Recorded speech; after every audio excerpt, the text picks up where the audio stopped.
안녕하세요. 맹초입니다. 4세대 보험 이제 생소하신가요? 생소하지 않으신가요?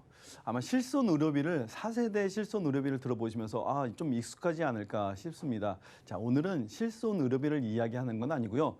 내 증권에 4세대에 맞춘 신세대에 보장받을 수 있는 이런 보험들이 얼마나 잘 돼 있나 점검을 한번 받아보는 시간을 갖는 것으로 시간을 같이 할까 합니다. 자, 제가 지금 잠깐 시간을 드릴 테니까요. 얼른 가서 증권을 한번 갖고 오세요. 그래서 오늘 제가 말씀드리는 거와 내 증권에는 얼마나 비교되어 있는지, 그래서 내가 4세대의 보험을 얼마나 보유하고 있는지 한번 비교하는 시간을 가지면 좋을 것 같습니다. 자, 지금부터 그러면 4세대 보험이 어떤 게 있는지 살펴볼 텐데요. 집중적으로 제가 말씀드릴 거는 일단 수술비입니다. 자, 수술비 중에서도요. 우리가 굳이 구분을 하지 않으면 1세대부터 구분을 할 텐데 1세대, 1세대라고 표현하기 좀 뭐하면요. 처음에 우리는 이런 개흉이나 이런 개복 수술을 많이 했었죠. 문제점은 뭐냐면 후유 장애가 많이 남는다라는 거였었어요. 그래서 그 다음에 2세대로 발전되면서 이런 복강경이나 훈강경, 그래서 개복하는 부분, 절개하는 부분을 줄일 수 있기 때문에 1.5cm 미만으로 줄이니까 많이 절개됐던 부분이 작아졌죠. 그래서 후유장애가 조금 적게 남을 것 같지만은 역시 후유장애는 좀 비슷하게 남았다고 합니다. 그러다 보니까 조금 더 기술이 발전이 돼서 3세대라고 표현하는 이런 내시경이나 카테터가 발달하게 됩니다. 자, 어떻습니까? 이때부터는요, 개복이나 하지 않고도 수술하는 방법이 있었고요. 또 하나는 뭐냐면 우리가 치료를 받기 이전에 검사를 하는데 검사할 때도 역시 검사하기 위해서 어려움을 경우가 많았다는 거죠. 그런데 이런 카테터를 이용을 해서 오히려 검사를 하고 아니면 건강관리를 할 때도 유용하게 할 수 있었고 후유장애를 극하게 적게 남길 수 있기 때문에 좋은 그런 수술법, 시술법이라고 이야기했었죠. 그러면 이제 4세대는 어떨까요? 4세대 수술 들어보셨나요? 감마 치료 받은 적 있다. 이런 얘기 들어보셨죠? 로봇 시술 나는 한 적이 있다. 아니면 옆에서 하는 것을 들어본 적이 있다. 어떠세요?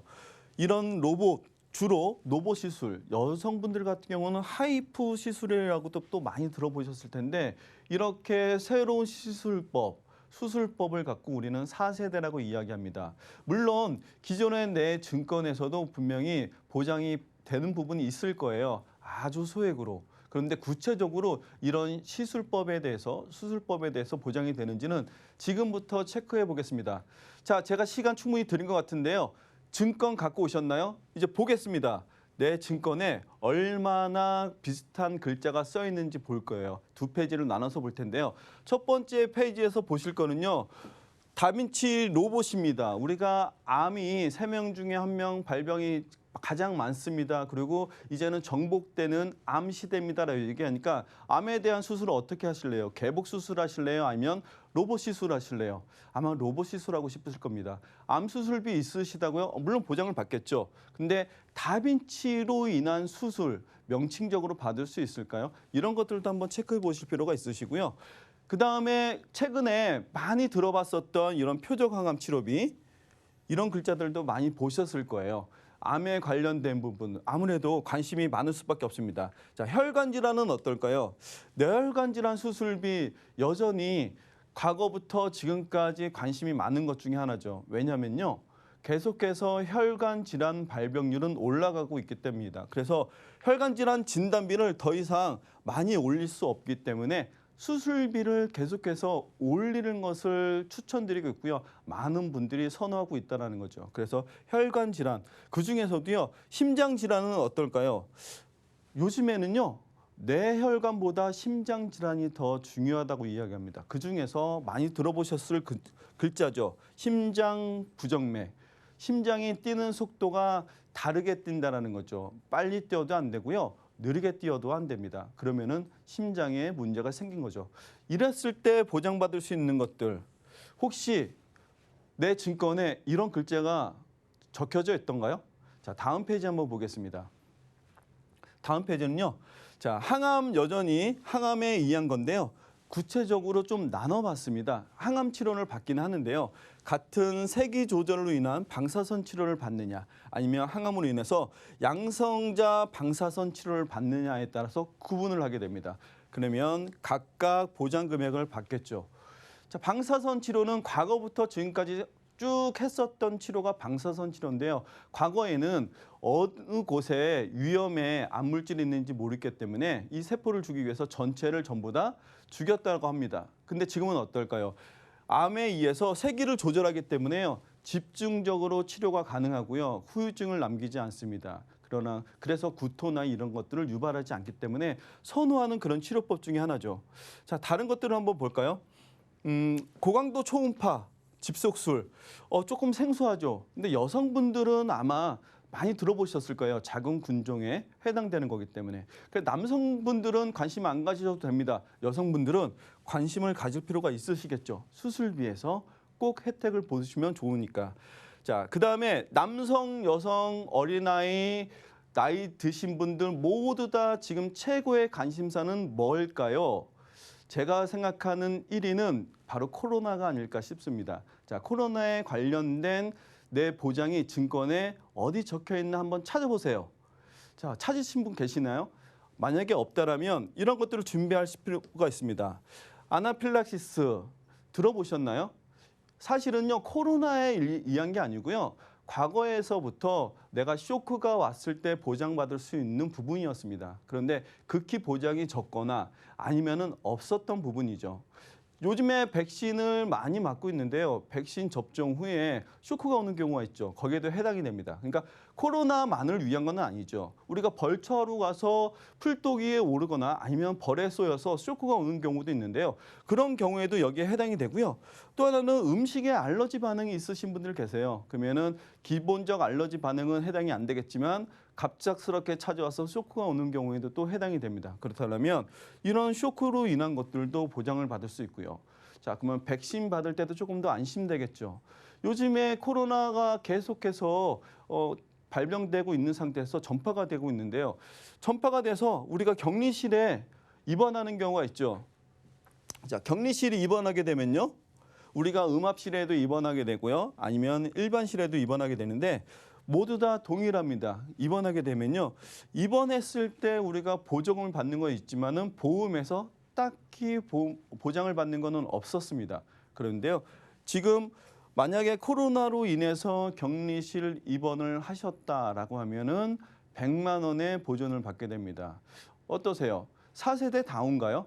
자, 조금 더 그러면 우리가 알 수 없는 것들을 아니면 궁금해했던 것들을 자세히 한번 살펴보도록 하겠습니다. 첫 번째로는 바로 로봇 시술입니다. 자, 다빈치 로봇 수술이라고도 하고요. 어떨까요? 보신 적 있으세요? 저도 직접 본 적은 없는데요. 이렇게 한답니다. 자, 실질적으로 수술을 하는 것은 이 로봇이 하고 있습니다. 자, 로봇이 하는데 어떻게 하냐면요. 로봇을 조종하시는 의사가 있죠. 자, 의사가 조정을 하게 됩니다. 조정을 아주 미세하게 하는 게 아니고요. 조금 더 자유롭게 합니다.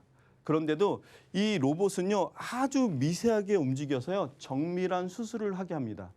그리고 아주 작은 관통만을 통하기 때문에 여러 가지 장점을 갖고 있죠. 그래서 어려운 수술, 그런 수술도 모두 다 해결할 수 있다고 하니까 굉장히 좋은 수술에 해당이 되죠. 그래서 장점으로 보면요, 떨림이 없다라는 거 굉장히 좋죠.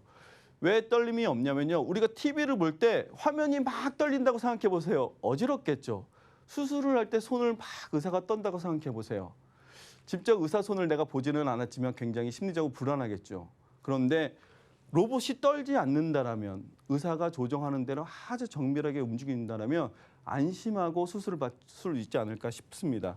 자, 손이 닿지 않는 이런 좁은 공간들도 손쉽게 접근이 하기 때문에 어려운 수술들도 모두 해결할 수 있습니다.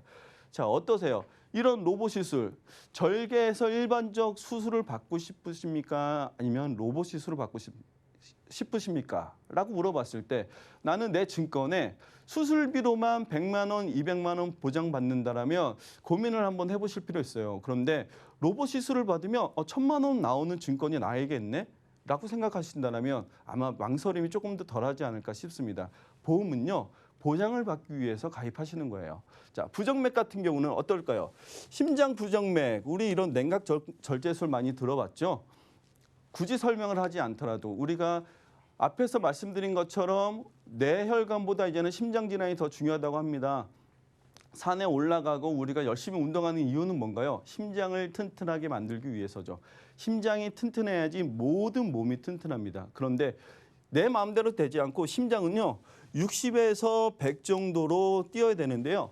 그 이상도 뛰기도 하고요, 그 이하도 뛰기도 합니다. 그럼 병원에 가서 이런 간단한 시술을 통해서 치료를 받으면 해결이 되는 문제입니다. 그럴 때마다 내가 보장을 받을 수 있다면 얼마나 좋을까라는 생각을 4세대 수술비를 보면서 해보게 됩니다. 자, 여성을 위한 보험도 있는데요. 여성분들 같은 경우는 하이프 시술 많이 들어보셨죠? 자, 여성분들 같은 경우에도 절개를 한다는 부분들이 아무래도 여성한테는 조금 더 조심스럽지 않을까요? 방법은 로봇 시술하고 조금 더 비슷합니다. 수술하는 이곳에 여성분이 누워 있으면요. 누워 있는 상태에서 바로 절개 없이 수술하는 방법이 하이프 수술입니다. 하이프 수술 자체가요. 보건복지부에서 인가를 받았기 때문에 앞으로 향후에 많이 시행될 그런 시술법이 아닌가 싶습니다. 하기 때문에 이런 수술 같은 경우 있다면 조금 더 안심스럽지 않을까 싶습니다. 자, 코로나 백신, 그래서 아나필락시스 앞에서 말씀드렸죠, 제가.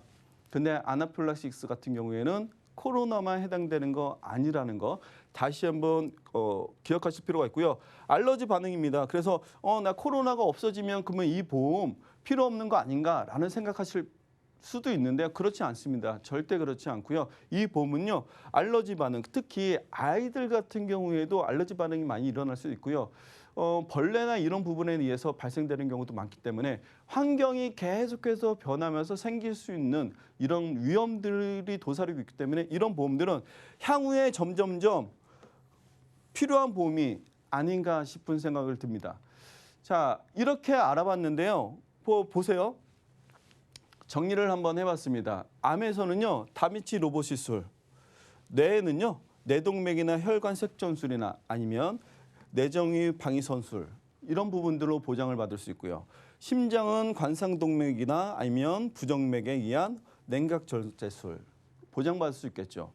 수술비로는요, 기본적으로 질병 수술비가 있기 때문에 어떤 수술을 하더라도 백내장이나 용종 제거를 제외하고서는 보장을 받을 수 있으니까 소소한 것부터 보장은 시작이 된다고 볼 수 있습니다. 그러면 이런 고강도 하이프 시술이나 이런 부분 같은 경우는 여성을 위해서 조금 더 좋은 수술이 아닌가 싶은 생각이 들고요. 간염 질환 같은 경우가 바로 강조드렸던 최근에 가장 주목받고 있는 보험 중에서 하나가 바로 격리실 입원과 아나필락시스 진단받았을 때 진단비라는 겁니다. 자, 이거는 치료가 아니고요. 응급실에 갔을 때 내가 진단만, 아나필락시스라는 진단만 받아도 보장을 받을 수 있는 거기 때문에 얼마든지 내가 보장받는데 어려움이 없다는 겁니다. 자, 이렇게 보장을 받는 보험료 어떠세요? 한눈에 들어오신가요, 보험료가? 30대는요, 10,000원이 채 안 되고요. 앞에 있는 모든 보장을 뇌혈관 수술비, 심혈관 수술비를 다 포함된 겁니다. 50대여도 2만 원대, 60대여도 여성은 2만 원대, 남성은 4만 원대. 자, 보험료가 생각보다 굉장히 저렴하죠. 내가 알고 있었던 수술비와 조금 더 다른데 향후를 위한 수술비입니다. 지금 나는 수술비 보험이 있다 하더라도 앞으로를 위한 4세대 수술이 필요하다면 분명히 이런 보험들을 준비할 필요가 있으시고요. 그다음에 별개로요. 이거는 20년 납, 20년 만기입니다. 하기 때문에 내가 수술 집중 기간 동안에 보완을 위해서는 아마 필수적으로 필요하지 않을까 싶습니다. 자, 수술비 보험은요. 아무리 강조해도 넘치지 않는 것 같습니다. 그리고 수술 기법은요. 지금에 멈춰져 있지 않습니다. 1세대부터 4세대까지 구분된 것처럼 향후에는 5세대, 6세대에 새로운 수술법이 나올 겁니다. 하기 때문에 수술비 보험은요. 그때 내가 최고로 혜택을 맞는 보험으로 준비하는 것이 정답이 아닌가 싶습니다. 제가 준비한 내용은 여기까지입니다.